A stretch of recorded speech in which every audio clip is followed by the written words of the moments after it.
बिस्मिल्लाहिर्रहमानिर्रहीम। अस्सलाम वालेकुम। मैं हूँ शाज़िया कमर, कुकिंग विद शाज़िया में आपको खुशामदीद कहती हूँ। आज हम बहुत ही मज़ेदार लच्छेदार पराठे की रेसिपी आपके साथ शेयर करने वाले हैं, तो चलिए इसको बनाना शुरू करते हैं।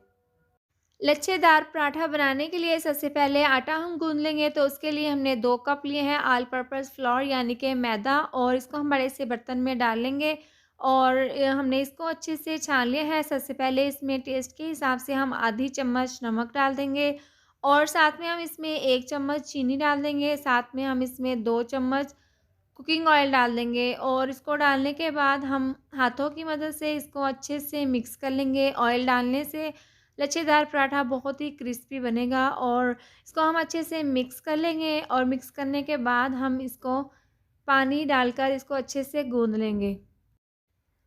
आटे को हमने अच्छे से मिक्स कर लिया है और उसके बाद हम इसमें पानी डालकर नॉर्मल हमने पानी लिया है और हम ये थोड़ा-थोड़ा डालकर हम इसको अच्छे से मिक्स कर लेंगे और हम इसको इस तरीके से गूँधेंगे जिस तरह से रूटीन में हम घर पर आटा गूँधते हैं, और थोड़ा-सा पानी डालकर हमने इसको अच्छे से मिक्स कर लिया है। इसके बाद थोड़ा-सा पानी हम और डाल देंगे और पानी हमने सारा नहीं डालना, बस थोड़ा-थोड़ा डालकर हम इसका अच्छा-सा आटा गूँध लेंगे।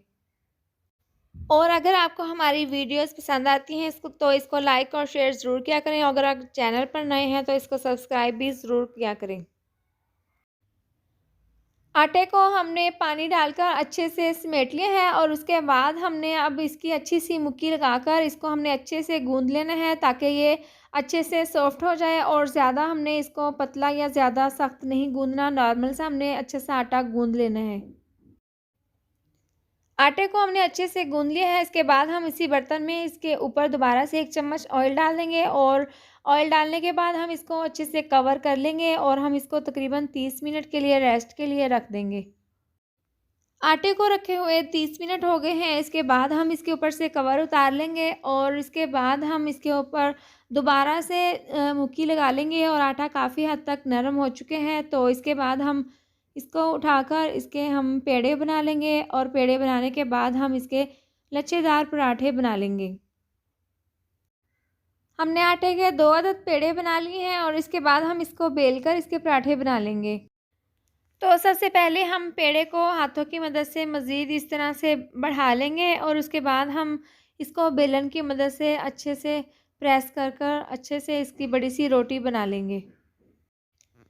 इसके बाद हम बेलन की मदद से इसको आराम-आराम से इस तरह से बेलते जाएँगे और इसको मज़ीद बड़ा करते जाएँगे और हमने इसकी बड़ी सी रोटी तैयार कर लेनी है। तो इसके लिए हमने इसके ऊपर हल्का-सा ऑयल लगा दिया है ताकि ये नीचे चिपके नहीं और अच्छे से ये इसी तरह से बेलते हुए बड़ी सी रोटी बनकर तैयार हो जाए।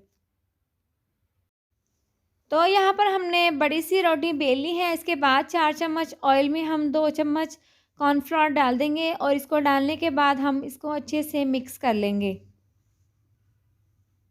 ऑयल और कॉर्नफ्लोर को हमने अच्छे से मिक्स कर लिया है और उसके बाद हम इसके ऊपर ब्रश की मदद से अच्छे से ये लगा लेंगे और तमाम पराठे पर हमने इसको अच्छे से इसी तरह से कवर कर देना है ब्रश की मदद से। ऑयल और कॉर्नफ्लोर हमने इसके ऊपर अच्छे से लगा लिए हैं। इसके बाद पिज़्ज़ा कटर की मदद से हम इस तरीके से इसके ऊपर लाइनें लगा लेंगे। अगर आपके पास ये हो तो आप इस तरीके से बना सकते हैं, वरना तो आप छुरी की मदद से भी इस तरीके से बना सकते हैं, और इससे बहुत ही ज़बरदस्त पराठे में लच्छे बनेंगे और तमाम रोटी के ऊपर हम इसी तरह से लाइनें लगाते रहेंगे। तमाम पराठे पर हमने अच्छे से लाइनें लगा ली हैं और इसके बाद हम इसको एक साइड से इस तरह से समेटते हुए इसको इकट्ठा कर लेंगे, और इकट्ठा करने के बाद हम इसको गोल सर्कल में घुमाकर इसका अच्छा सा पेड़ा तैयार कर लेंगे।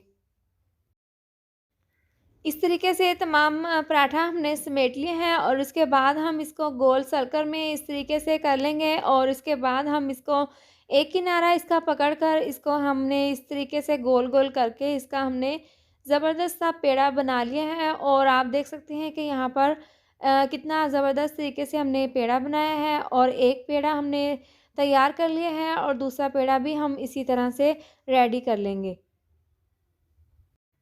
तो यहाँ पर हमने दोनों पेड़े रेडी कर लिए हैं और आप देख सकते हैं कि एक पेड़ा आपको फैला हुआ नज़र आ रहा होगा, तो ये हमने पहले बनाया था। तो साथ वाला हमने बाद में बनाया है, तो इसको हम रख देते हैं एक साइड पर। तो एक पेड़े को हम बना लेंगे। तो इसके लिए हमने यहाँ पर बेलन का इस्तेमाल नहीं करना, हाथों पर हल्का सा ऑयल लगाकर इसको हल्के से हमने इस तरह से प्रेस कर लेना है ताकि इसके लच्छे खुले नहीं।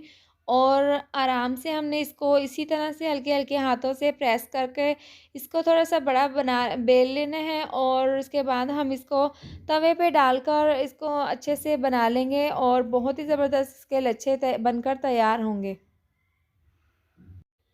चूल्हे पर हमने तवा रख लिया है और नीचे से फ्लेम ऑन कर दिया है और 3 से 4 चम्मच हम इसमें ऑयल डालकर इसको तवे को अच्छे से गरम कर लेंगे। तवा अच्छे से गर्म हो चुके हैं, इसके बाद पराठा हम इसके ऊपर डाल देंगे और नीचे से आंच को हम स्लो कर देंगे और स्लो आंच पर हम इसको इसी तरह से पकाते रहेंगे। और जब एक साइड से ये हल्का सा पकना शुरू हो जाएगा तो आराम के साथ हम इसकी साइड को चेंज कर देंगे। पराठा नीचे से पकना शुरू हो चुके हैं, इसके बाद हम थोड़ा सा ऑयल इसके ऊपर और छिड़क देंगे और इसके बाद हम इस स्पैचुला की मदद से इसको हल्का सा इस तरीके से हिला लेंगे ताकि ये अच्छे से पक जाए। पराठा यहाँ पर एक साइड से हल्का-सा पक चुके हैं और इसमें अच्छा-सा कलर आ चुके हैं और हमने एहतियात के साथ इसकी साइड को चेंज कर दिया है। तो इसी तरह से हम दूसरी साइड से भी इसको पका लेंगे और हम 2 से 3 बार इसकी साइड को चेंज कर कर इसको अच्छे से दोनों साइडों से पका लेंगे। पराठे की दूसरी साइड भी आप चेक कर सकते हैं कि कितनी ज़बरदस्त बनी है और माशाल्लाह से इसके लच्छे बहुत ही ज़बरदस्त बने हैं और हमने 2 से 3 बार इसकी साइड को चेंज करके इसको अच्छे से पका लिया है। इसी तरह से दूसरा पराठा भी हम रेडी कर लेंगे। एक पराठा हमने रेडी कर लिया है, इसके बाद दूसरा पराठा भी हमने तैयार कर लिया है और ये पराठा हमने थोड़ा-सा बड़ा बनाया है और इसके भी लच्छे माशाल्लाह से बहुत ही ज़बरदस्त बने हैं और दोनों पराठे बनकर तैयार हैं और इसके बाद हम इसको सर्व कर लेंगे। तो ये थी हमारी आज की मज़ेदार लच्छेदार पराठे की रेसिपी और उम्मीद करती हूँ आपको मेरी ये मज़ेदार सी रेसिपी ज़रूर पसंद आई होगी। तो ये थी हमारी आज की वीडियो। अगर आपको हमारी ये वीडियो पसंद आई हो तो इसको लाइक करें और चैनल को सब्सक्राइब करें और नीचे दिए गए बेल आइकन को दबाएँ ताकि मेरी आने वाली मज़ीद नई वीडियोज़ का नोटिफिकेशन आपको मिलता रहे। अल्लाह हाफ़िज़।